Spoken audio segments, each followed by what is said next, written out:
1993년 여름, 경상북도 포항. 나는 여전히 그날의 공기를 잊지 못한다.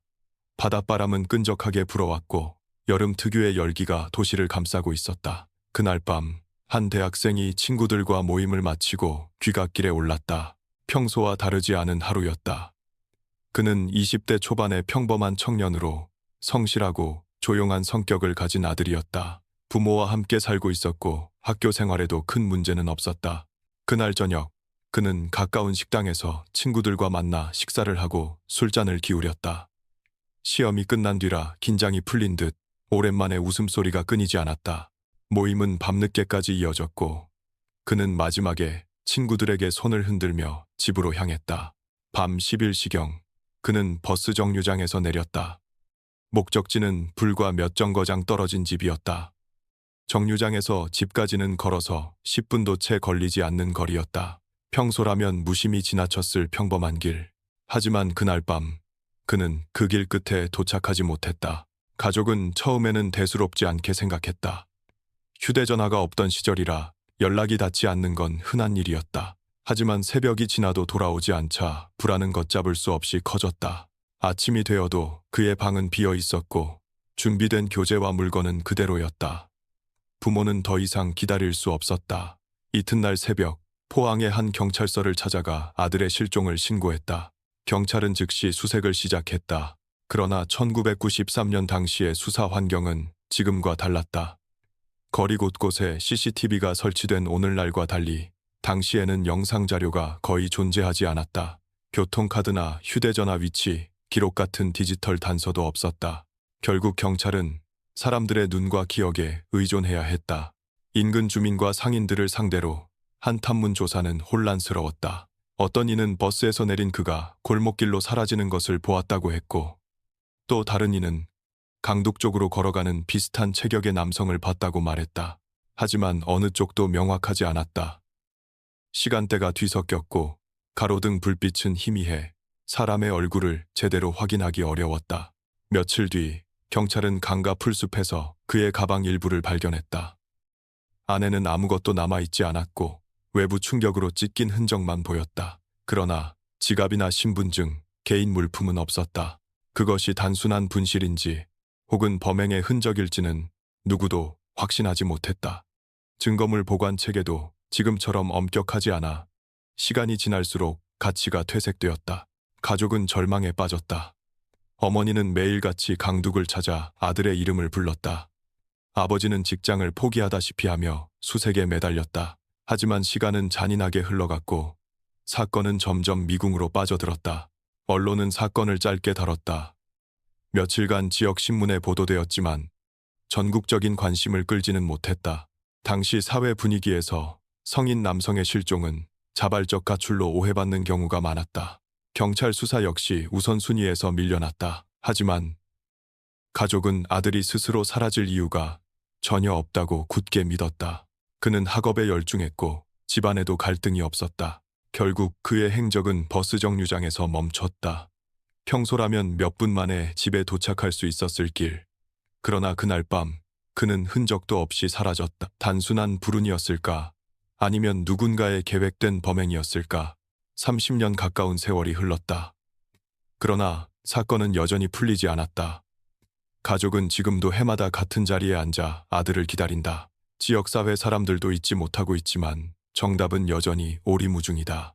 세월은 흐르지만 가족의 고통은 멈추지 않는다. 그렇다면 질문은 하나다.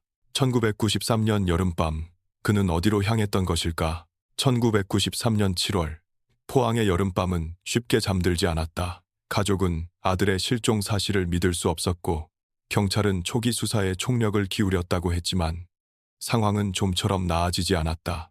사건 발생 초기, 경찰은 가장 기본적인 절차부터 밟았다. 실종된 청년이 마지막으로 확인된 버스 정류장을 중심으로 반경 2km 내 수색을 진행했다. 인근 하천과 공터, 산책로까지 경찰관과 자원봉사자들이 투입되었지만 뚜렷한 성과는 없었다. 그 시절에는 휴대전화 위치 추적이 불가능했다. 따라서 경찰은 주변 상점의 영수증, 버스 기사들의 진술, 주민들의 기억에 의존해야 했다. 그러나 누구도 그가 버스에서 내린 직후 어떤 길로 향했는지 확실히 말할 수 없었다. 어떤 사람은 강가 쪽으로 내려가는 발걸음을 봤다고 했고, 또 다른 이는 집이 있는 동네 방향으로 걸어갔다고 했다. 진술은 일관되지 않았고 시간이 흐를수록 목격자들의 기억은 흐릿해졌다. 며칠 뒤 사건은 새로운 국면을 맞았다. 한 경찰관이 강둑 근처 풀숲에서 낡은 가방을 발견한 것이다. 가족은 즉시 달려왔고 그것이 아들의 것임을 확인했다. 안에는 아무것도 들어있지 않았다. 교재도, 신분증도, 작은 일기장도 모두 사라지고 없었다. 가방 외부는 찢긴 흔적이 남아 있었지만 그것이 범인의 소행인지 단순한 손상인지는 명확하지 않았다. 이 발견은 가족에게는 희망이자 절망이었다. 그가 여전히 근처에 있을지도 모른다는 생각과 함께 동시에 무언가 좋지 않은 일이 일어났음을 직감하게 했기 때문이다. 경찰은 강 주변을 다시 수색했지만 추가 단서는 나오지 않았다. 당시 수사의 어려움은 기술적 한계에 있었다. 지금 같으면 가방에서 DNA나 지문을 추출하고 CCTV 기록을 통해 동선을 확인했을 것이다. 하지만 1993년의 현실은 달랐다. 증거물은 쉽게 훼손되었고 확보된 단서는 부족했다. 결국 사건은 행방불명이라는 모호한 이름 아래 정체된 채 시간이 흘러갔다. 이 과정에서 또 다른 문제가 드러났다. 언론의 관심은 오래가지 않았다는 점이다. 지역 신문에 짧게 기사화되었지만 곧 다른 사회적 사건들에 묻혔다. 가족이 호소하더라도 전국적으로 주목받기 어려웠다. 성인 남성의 실종은 흔히 가출로 치부되곤 했기 때문이다. 하지만 가족은 단호했다. 그는 학교 생활에 성실했고 집안 문제로 고민한 적도 없었다. 스스로 사라질 이유가 전혀 없다는 것이었다. 시간이 지나면서 가족의 불안은 공포로 변했다. 어머니는 매일같이 강가에 나가 아들의 이름을 불렀고 아버지는 주변을 뒤지며 작은 흔적이라도 찾으려 했다. 그러나 결과는 없었다. 단서는 하나, 가방뿐. 그것이 사건을 설명해줄 열쇠일지 아니면 단순한 미궁의 시작일지 누구도 알 수 없었다. 이제 사건의 무게는 가족만이 아니라 지역사회 전체로 옮겨갔다. 포항 주민들 사이에서는 다양한 이야기가 떠돌았다.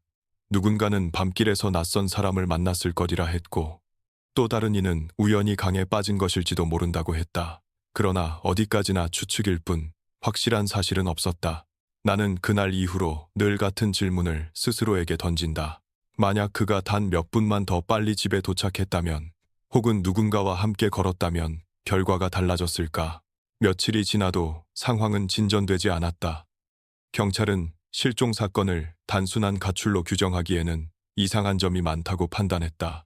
그는 학교 수업을 성실히 다녔고 장래 계획도 분명했다. 무엇보다 주변 사람들과 갈등이 없었고 스스로 사라질 이유가 전혀 없었다. 가족은 매일같이 경찰서를 드나들었다. 아버지는 수사 담당 형사에게 호소했다. 제 아들은 절대 도망갈 아이가 아닙니다. 무슨 일이 있었는지 꼭 밝혀주십시오. 형사는 고개를 끄덕였지만 현실은 냉혹했다. 증거는 부족했고 목격자들의 말은 서로 달랐다. 경찰은 강을 중심으로 대대적인 수색을 벌였다. 잠수부들이 투입되었고 경찰견까지 동원되었다. 그러나 물속에서도 둑길 주변에서도 추가 단서는 발견되지 않았다. 시신은커녕 옷까지 하나 나오지 않았다. 수색은 점점 형식적인 절차로 변해갔다. 그 무렵 한 이웃 주민이 새로운 증언을 내놓았다. 그날 밤 비명 같은 소리를 들은 것 같다.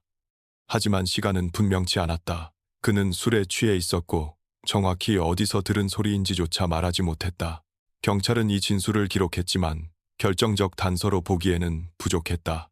이렇게 애매한 증언은 오히려 수사를 혼란스럽게 했다. 강가에서 실수로 발을 헛디뎌 빠졌다는 가설, 누군가의 공격을 받았다는 가설, 자발적 실종이라는 가설이 동시에 떠돌았다. 경찰은 모든 가능성을 열어두었지만 어느 쪽도 뚜렷한 증거가 없었다. 사건이 장기화되면서 가족은 직접 나섰다.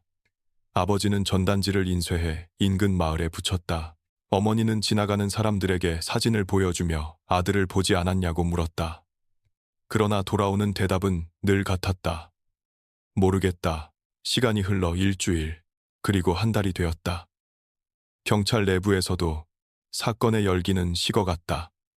새로운 사건들이 생겨났고 인력이 분산되었다. 실종 사건은 미궁 속으로 깊이 잠기기 시작했다. 나는 여기서 다시 질문하게 된다. 과연 이 사건은 단순한 실종이었을까? 아니면 누군가 의도적으로 지워버린 흔적이었을까?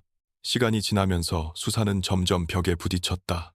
경찰은 실종자의 대학 생활과 인간관계를 조사했지만 특별한 갈등이나 위협 요인은 발견되지 않았다.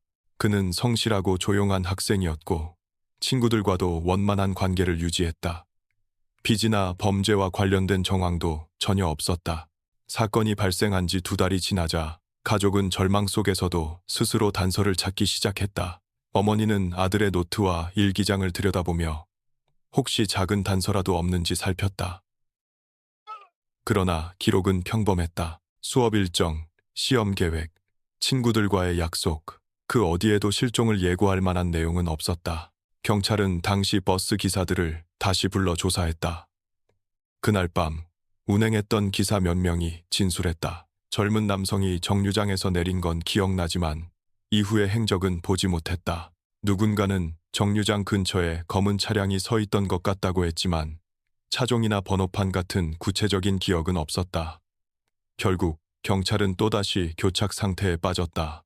이 시점에서 가족과 경찰의 온도차는 뚜렷했다. 가족은 아들이 누군가에게 끌려간 것이라고 확신했지만 경찰은 여전히 실종과 가출 사이에서 결론을 내리지 못했다.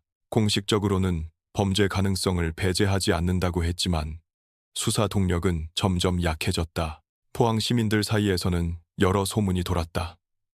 누군가는 그가 강에 빠졌다고 했고 또 다른 이는 낯선 사람과 말다툼하는 모습을 봤다는 이야기를 전했다. 하지만 이런 소문은 확인되지 않은 추측일 뿐이었다. 경찰은 확인되지 않은 소문에 의존할 수 없었다. 그럼에도 가족은 단념하지 않았다. 아버지는 경찰서를 찾아가 말했다. 시간이 지나면 증거는 사라집니다. 제발 지금이라도 끝까지 조사해 주십시오. 그러나 경찰은 인력과 자원의 한계를 이유로 더 깊은 수사를 미루었다. 이 무렵 전국적으로 다른 실종 사건들이 언론에 보도되기 시작했다. 1990년대 초중반 성인 남녀의 unexplained disappearance는 적지 않았다. 그러나 대부분 장기 미제로 남았다. 이 사건도 그 가운데 하나로 묻혀버릴 위험에 처해 있었다. 나는 그때를 떠올리며 스스로에게 묻는다.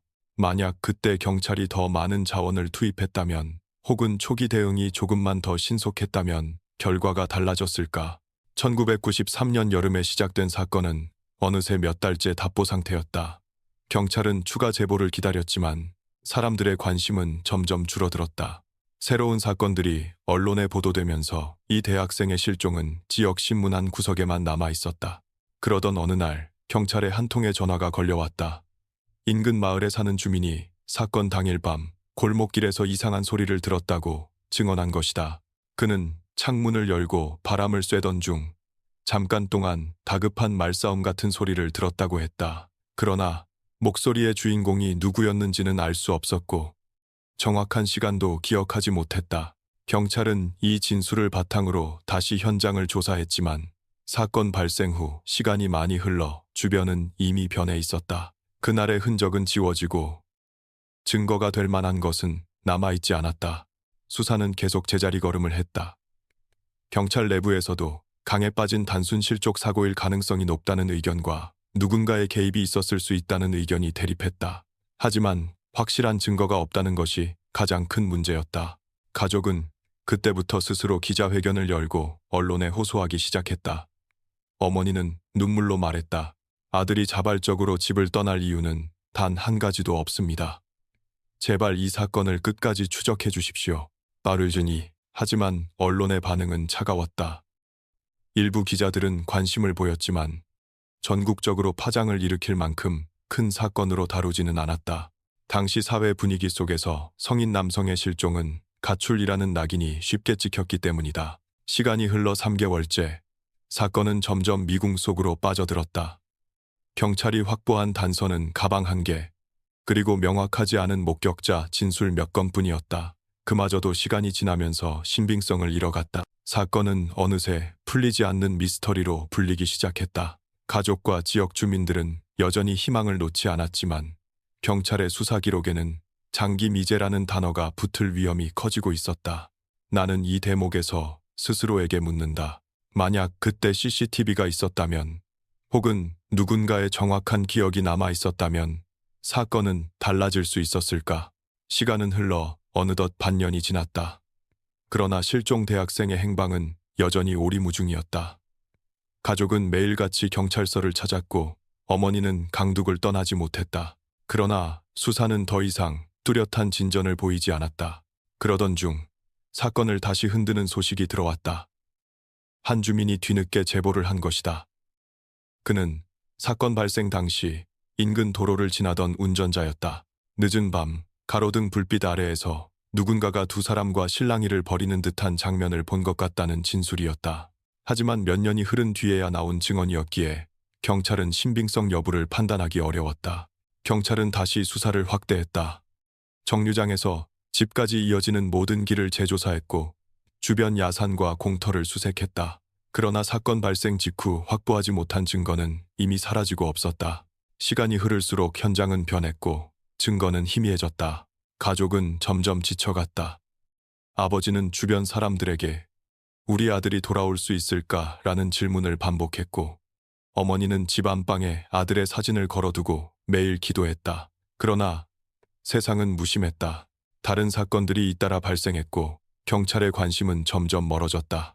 한편 지역 사회에서는 다양한 추측이 떠돌았다. 밤길에서 우발적 범죄를 당한 것 같다는 말부터 익사했을 가능성이 크다는 의견까지.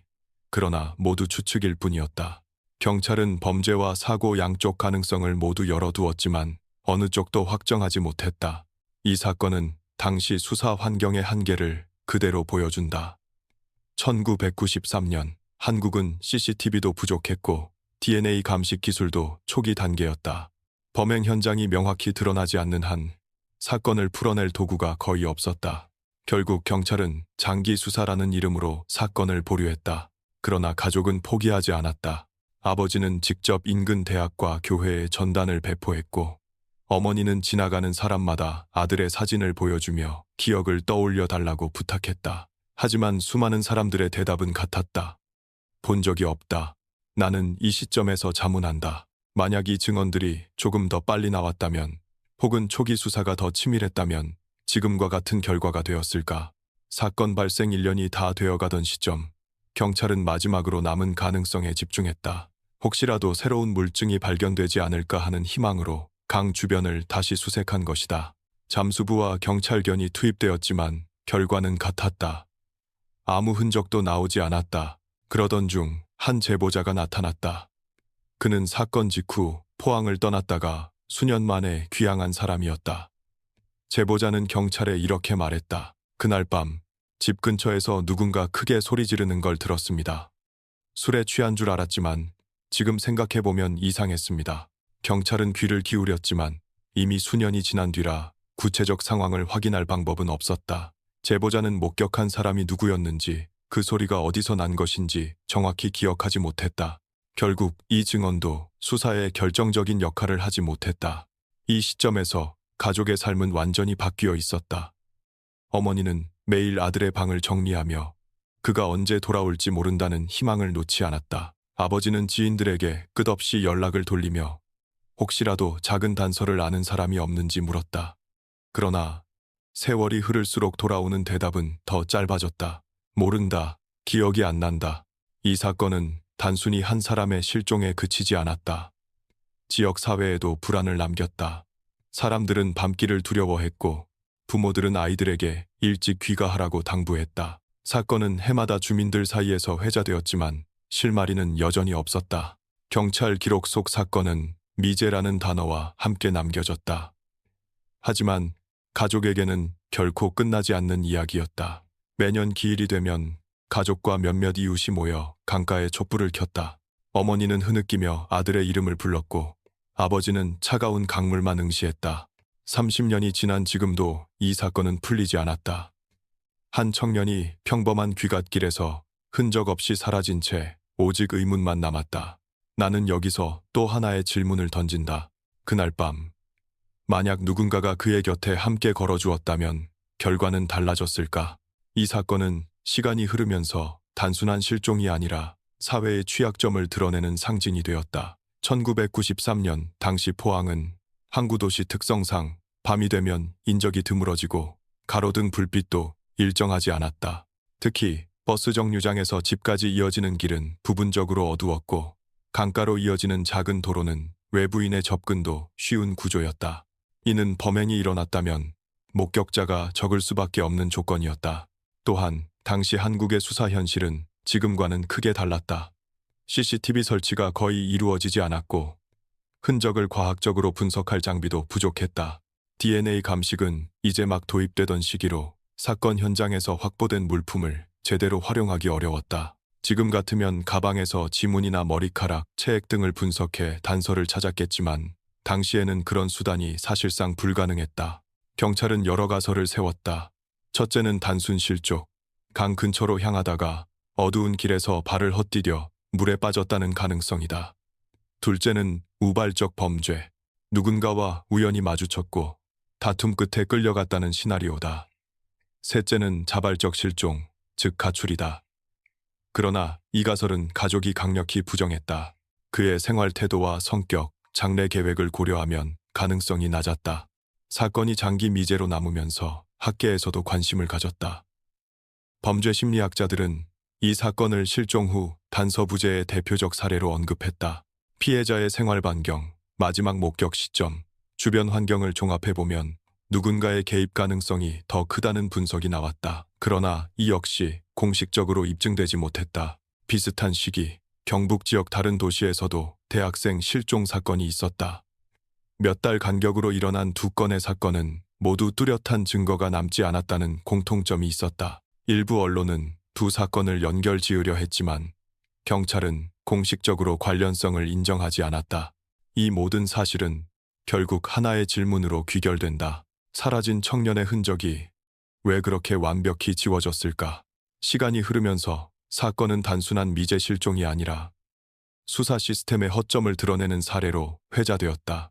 만약 오늘날의 기준으로 이 사건을 다시 들여다본다면 놓친 단서들이 얼마나 많았는지 알 수 있다. 첫째, CCTV 부재였다. 1993년 당시 포항 시내에는 버스 정류장이나 강변 도로에 카메라가 거의 없었다. 지금 같으면 정류장 하차 장면부터 집 방향으로 걷는 모습까지 기록이 남았을 것이다.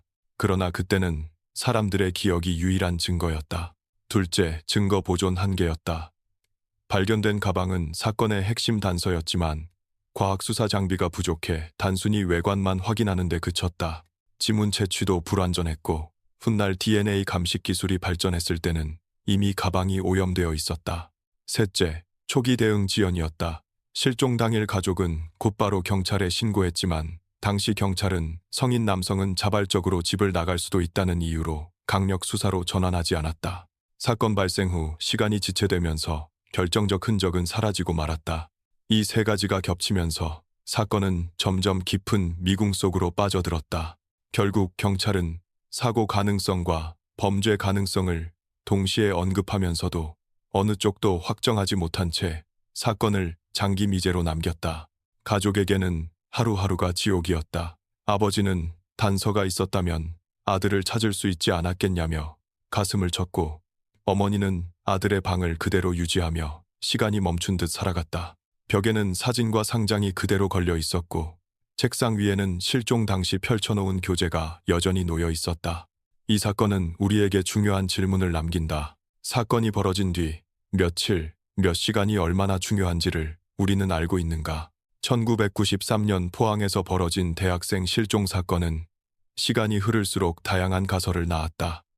그러나 그 어느 것도 명확히 입증되지 못했다. 이제 나는 그 당시의 기록과 상황을 토대로 여러 가지 가설을 차례로 짚어보려 한다. 첫 번째 가설은 단순 실족이었다. 버스에서 내려 집으로 가는 길은 강변을 스치듯 이어져 있었다. 밤이 깊어 시야가 어둡고 일부 구간에는 가로등조차 없었다. 술을 마셨던 상황까지 고려하면 발을 헛디뎌 강물에 빠졌을 가능성은 분명 존재했다. 그러나 문제는 시신이 발견되지 않았다는 점이었다.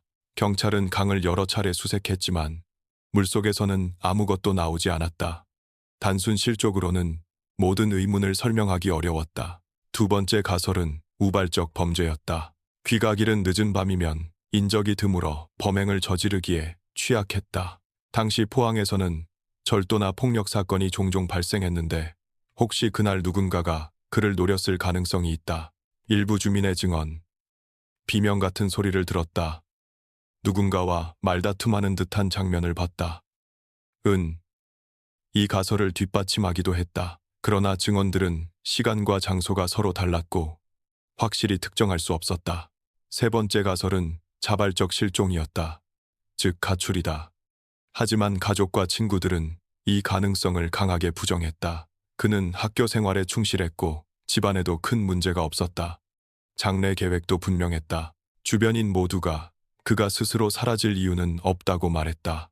이처럼 가설은 있었지만 그 어떤 것도 결정적이지 않았다. 오히려 서로 다른 가설이 충돌하며 사건은 더 복잡해졌다. 경찰 내부에서도 의견이 갈렸다. 일부는 사고일 가능성이 크다고 주장했고 또 다른 일부는 분명 누군가 개입했을 것이라 했다. 그러나 어느 쪽도 증거가 부족했다. 시간은 사건의 가장 큰 적이었다. 며칠, 몇 주, 몇 달이 흐르는 사이 현장은 변했고 기억은 희미해졌다. 그날 밤을 본 사람들의 진술은 점점 흐려졌다. 작은 단서라도 놓쳤다면 그것은 되돌릴 수 없는 손실이 되었다. 이 사건은 단순한 미스터리가 아니라 수사의 본질적인 문제를 드러냈다. 초기 대응의 지연, 과학 수사 기술의 한계, 그리고 사회적 관심의 부족이 겹치며 사건을 해결할 기회를 잃게 만든 것이다. 오늘날이라면 가방에서 DNA를 추출하고 CCTV로 동선을 추적하며 휴대전화 기록까지 살필 수 있었을 것이다. 그러나 1993년에는 그 모든 것이 불가능했다. 이제 남은 것은 질문뿐이다. 그날 밤, 그는 어디에서 누구를 만났고 어떤 이유로 다시 돌아오지 못했을까? 1993년 포항 대학생 실종 사건은 시간이 갈수록 미궁 속으로 빠져들었다. 사건이 발생한 지 1년, 2년, 그리고 5년이 흘렀지만 새로운 단서는 나타나지 않았다. 경찰 기록 속 사건은 미제라는 딱지가 붙었고 지역 사회에서도 점점 잊혀갔다. 그러나 가족에게는 시간이라는 개념조차 사라졌다. 매일이 같은 고통의 반복이었다. 아버지는 직장을 잃은 뒤에도 아들을 찾기 위해 전국을 돌았다. 주변 도시의 경찰서를 찾아가 유사 사건이 없는지 물었고 심지어 길에서 만난 사람들에게도 사진을 내밀었다. 어머니는 집 안방에 아들의 방을 그대로 두었다. 책상 위에는 실종 당일 펼쳐놓은 교재가 여전히 남아있었고 옷장은 그의 옷으로 가득했다. 매일 아침 어머니는 방 안에 들어가 먼지를 닦으며 말했다. 오늘은 돌아오겠지. 경찰은 몇 차례 재수사를 시도했다. 특히 새로운 제보가 들어올 때마다 사건을 다시 열었지만 뚜렷한 성과는 없었다. 어떤 이는 사건 당일 검은 차량을 봤다고 했고 또 다른 이는 밤늦게 낯선 사람과 마주친 것 같다고 했다. 그러나 모두 시간이 오래 지난 뒤에 나온 이야기라 신빙성을 담보하기 어려웠다. 전문가들은 이 사건을 두고 여러 가지 분석을 내놓았다. 범죄 심리학자들은 계획적 범행일 가능성을 언급했다. 흔적이 거의 남지 않았다는 점, 시신조차 발견되지 않았다는 점은 우발적 사고보다는 의도적인 개입일 수 있다는 것이다. 반면 법의학자들은 여전히 강에서 실족했을 가능성을 배제하지 않았다. 물살과 지형 조건을 고려하면 시신이 떠오르지 않을 수도 있다는 설명이었다. 사건이 장기화되자 언론은 가끔씩 이 사건을 다시 다뤘다. 하지만 보도는 늘 비슷했다. 단서 없음, 가족의 절규, 경찰의 답보. 세월이 흐를수록 관심은 줄었고 기사 한두 줄로 정리되는 경우가 많았다. 이 사건은 지역 사회에도 깊은 상처를 남겼다. 사람들은 밤길을 피했고 부모들은 아이들에게 늦게 다니지 말라고 당부했다. 그러나 동시에 무력감도 퍼졌다. 경찰이 나서도 못 찾는 사람을 우리가 어떻게 찾을 수 있겠나 하는 체념이었다. 30년 가까운 세월 동안 사건은 여전히 풀리지 않았다. 가족의 삶은 완전히 멈췄다. 어머니는 건강을 잃었고 아버지는 매년 강가에 나가 촛불을 켰다. 이웃들은 그 옆에 함께 서서 고개를 숙였지만 누구도 답을 줄 수는 없었다. 나는 여기서 스스로에게 다시 묻는다. 우리는 이 사건에서 무엇을 배워야 하는가? 단순한 미스터리로 소비할 것인가? 아니면 우리 사회가 놓친 경고로 받아들여야 하는가? 1993년 포항에서 시작된 이 대학생 실종 사건은 결국 오늘날까지도 풀리지 않은 미스터리로 남아있다. 세월이 흐르며 사건의 기록은 낡아갔지만 가족의 고통은 조금도 줄어들지 않았다. 어머니는 세월 속에서 건강을 잃어갔고 아버지는 매년 같은 날 강가에 앉아 아들의 이름을 불렀다. 그러나 돌아오는 것은 파도 소리뿐이었다. 경찰 역시 사건을 완전히 덮지는 못했다. 장기 미제 사건 전담팀이 생길 때마다 이 사건은 재검토 명단에 올랐다. 하지만 새로운 증거는 없었다. 과거에 확보한 가방 조각은 이미 오염되어 있었고 목격자들의 기억은 흐릿해졌다. 어떤 이는 시간이 지나면서 기억이 왜곡될 수도 있다고 말했다. 결국 수사는 제자리 걸음을 반복했다. 이 사건은 단순히 한 개인의 실종이 아니라 당시 한국 사회가 가진 구조적 한계를 드러내는 상징이 되었다. 1990년대 초반 실종 사건은 지금처럼 사회적 파장을 크게 일으키지 않았다. 성인 남성의 경우 특히 스스로 집을 나갔을 것이라는 선입견이 강했다. 그 결과 초기 대응은 늘 늦었고 결정적인 단서는 놓치기 일쑤였다. 학자들은 이 사건을 예로 들며 골든타임의 중요성을 강조한다. 실종 후 24시간 안에 제대로 수사망을 펼치지 못하면 사건은 걷잡을 수 없이 미궁으로 향한다는 것이다. 가족은 이 사실을 누구보다 잘 알고 있었다.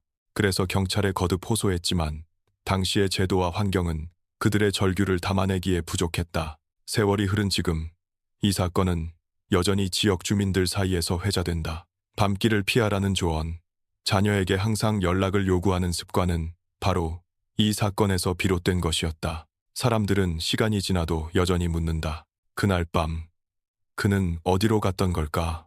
이 사건은 미스터리로 남아있지만 동시에 우리 사회에 중요한 교훈을 던진다. 실종은 단순한 개인의 문제가 아니다. 그것은 곧 가족의 붕괴, 지역사회의 불안, 그리고 공동체 전체의 상처로 이어진다. 나는 이 이야기를 마무리하며 독자에게 묻는다. 우리는 언제까지 답 없는 질문을 반복해야 하는가? 그리고 다음번 같은 비극이 반복되지 않도록 무엇을 준비해야 하는가? 1993년 포항 대학생 실종 사건은 여전히 풀리지 않은 채 역사의 한 페이지에 남아있다. 그러나 이 사건은 단순히 찾을 수 없는 한 사람의 이야기로만 끝나지 않는다. 우리 사회가 얼마나 준비되지 못했는지를 보여주는 거울이자 다시는 같은 일이 반복되지 않도록 경고하는 교훈이었다. 당시 경찰은 모든 가능성을 열어두었다고 했지만 실제로는 인력과 자원이 부족해 깊이 파고들지 못했다. 성인 남성의 실종은 우선순위에서 밀려나기 쉬웠고 피해자의 가족은 늘 혹시 스스로 집을 떠난 건 아닌지라는 의심을 받아야 했다. 이 잘못된 시각은 초기 대응을 지연시켰고 시간이 흐르며 사건은 돌이킬 수 없는 미궁으로 빠졌다. 오늘날 수사 환경은 달라졌다. CCTV가 골목 구석구석까지 설치되어 있고 휴대전화 기록과 카드 사용 내역으로 동선을 추적할 수 있다. DNA 감식 기술도 발전해 작은 흔적에서 진실을 찾아낼 수 있다. 그러나 이 모든 진보도 초기 대응이 늦다면 무용지물이 된다. 사건 발생 직후 몇 시간이 얼마나 중요한지를 우리는 이 사례에서 배워야 한다. 또한 이 사건은 가족에게 평생 지울 수 없는 상처를 남겼다.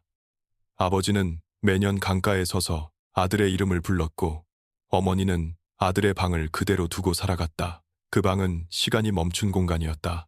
책상 위에는 실종 당시 펼쳐져 있던 교재가 놓여 있었고 벽에는 대학 시절 사진이 걸려 있었다. 어머니는 매일 먼지를 닦으며 오늘은 돌아오겠지 라는 말을 반복했다. 그러나 문은 열리지 않았다. 이웃과 지역 사회 역시 영향을 받았다. 사람들은 밤길을 피했고 부모들은 자녀에게 늦으면 꼭 연락하라고 강조했다. 작은 도시는 오랫동안 불안과 공포에 사로잡혔다. 사건은 단순히 한 가정의 비극이 아니라 공동체 전체의 상흔이 되었다. 세월이 흐르면서 사람들의 기억은 희미해졌지만 가족에게는 단 하루도 잊히지 않았다. 그들의 시간은 1993년 여름밤에 멈춰 있었다. 그리고 지금도 여전히 같은 질문이 남아있다. 그날 밤, 그는 어디로 사라진 것일까? 이 사건은 여전히 해답이 없는 채 우리 앞에 서 있다. 그러나 분명한 것은 하나다. 실종은 언제든 누구에게든 닥칠 수 있는 현실이라는 것이다. 그래서 우리는 경계해야 한다. 늦은 밤 귀갓길의 안전, 초기 수사 대응 체계, 그리고 사회적 관심, 이 모든 것이 다시는 같은 비극을 반복하지 않게 하는 유일한 길이다. 나는 마지막으로 독자에게 묻는다. 우리는 이 미해결 사건을 단순한 과거로 치부할 것인가? 아니면 미래를 바꾸는 교훈으로 삼을 것인가? 1993년 포항에서 시작된 대학생 실종 사건은 여전히 답을 찾지 못한 채 세월 속에 묻혀 있다. 하지만 그 기억은 결코 끝나지 않았다. 가족에게는 매일이 사건 당일의 연장이었고 지역 사회에는 여전히 설명되지 않는 두려움이 남아 있었다. 이 사건은 단순히 한 사람의 흔적을 찾지 못한 것이 아니라 사회 전체의 대응 한계를 드러낸 사례였다. 사건 초기에 경찰 대응은 늦었고 당시 수사 장비와 제도는 부족했다. 그러나 가장 큰 문제는 사회적 관심의 결핍이었다. 성인 남성이 실종되면 스스로 사라졌을 것이다 라는 편견이 앞섰고 그로 인해 가족의 절규는 공허하게 흩어졌다. 세월이 흐르면서 한국 사회는 많은 변화를 겪었다. CCTV는 곳곳에 설치되었고 과학 수사 기법은 비약적으로 발전했다. 이제는 작은 흔적에서도 DNA를 분석할 수 있고 휴대전화와 카드 기록을 통해 동선을 복원할 수 있다. 하지만 기술의 발전만으로는 충분하지 않다. 사회적 의식이 함께 변해야 한다. 실종 사건을 대하는 시선, 그리고 피해자 가족을 대하는 태도가 근본적으로 달라져야 한다. 가족은 여전히 그날의 질문 속에 산다. 그날 밤 그는 누구를 만났던 걸까? 왜 집으로 돌아오지 못했을까? 해답은 여전히 없다. 그러나 가족은 포기하지 않았다. 아버지는 노인이 된 지금도 강가에 나가 촛불을 켜고 어머니는 병든 몸을 이끌고도 아들의 방을 정리한다. 그들에게 아들은 여전히 집으로 돌아올 수 있는 존재다. 이 사건은 또 하나의 중요한 메시지를 남긴다. 실종은 개인의 불행으로 끝나지 않는다. 그것은 공동체 전체에 영향을 끼치며 안전한 사회를 위협한다. 따라서 실종 사건은 단순히 찾고 못 찾는 문제가 아니라 우리 사회가 얼마나 신속하고 체계적으로 대응할 수 있는지를 시험하는 무대다. 오늘 우리가 할 수 있는 일은 두 가지다. 첫째, 과거의 미제를 잊지 않고 기록하는 것. 그것이 피해자를 기억하는 최소한의 방법이다. 둘째, 같은 일이 다시 일어나지 않도록 제도와 인식을 강화하는 것이다. 모든 실종자는 누군가의 가족이자 공동체의 일원이다. 나는 이 글을 마무리하며 또 한 번 묻는다. 우리는 언제쯤 이 가족에게 확실한 답을 돌려줄 수 있을까? 그리고 지금 이 순간에도 어딘가에서 실종된 채 돌아오지 못한 또 다른 사람들을 위해 무엇을 해야 할까? 1993년 여름, 포항에서 시작된 한 청년의 실종 사건은 지금까지도 풀리지 않았다. 사건 발생 후 30년이 흘렀지만 진실은 여전히 어둠 속에 잠겨 있다. 그러나 이 이야기는 단순한 미스터리가 아니다. 그것은 우리 사회가 반드시 되새겨야 할 경고와 교훈이다. 사건 당시 경찰은 성심껏 수사했다고 말했지만 기술적 한계와 사회적 편견이 발목을 잡았다. 결정적인 증거는 확보되지 않았고 목격자의 증언은 서로 달랐다. 가족은 스스로 사라질 리 없다고 수없이 호소했지만 사회는 그 절규에 충분히 귀 기울이지 않았다. 결국 사건은 장기 미제로 남았고 가족에게는 끝나지 않는 고통만 남았다. 세월이 흐르면서 한국은 달라졌다. 수사 장비는 정밀해졌고 CCTV는 도시 곳곳에 설치되었다. 하지만 실종 사건은 여전히 발생하고 있으며 피해자 가족의 고통은 예나 지금이나 똑같다. 이 사건이 우리에게 남긴 가장 큰 교훈은 분명하다. 실종은 누구에게나 닥칠 수 있으며 초기 대응의 골든타임을 놓치면 영원히 답을 찾지 못할 수도 있다는 것이다. 이 사건은 또한 우리 사회가 피해자 가족을 어떻게 대해야 하는지 묻는다. 그들은 단순히 실종자의 가족이 아니라 매일을 고통 속에서 살아가는 피해자다. 그들의 목소리를 기록하고 기억하는 것이 공동체의 책임이다. 나는 이 사건을 전하며 다시 생각한다. 만약 우리가 더 빨리 대응했다면, 만약 사회가 더 깊이 관심을 가졌다면 지금쯤 이 가족은 다른 삶을 살고 있지 않았을까? 오늘날 우리에게 필요한 것은 두 가지다. 첫째, 미제 사건이라도 결코 잊지 않고 기록하며 다시 들여다보는 노력이다.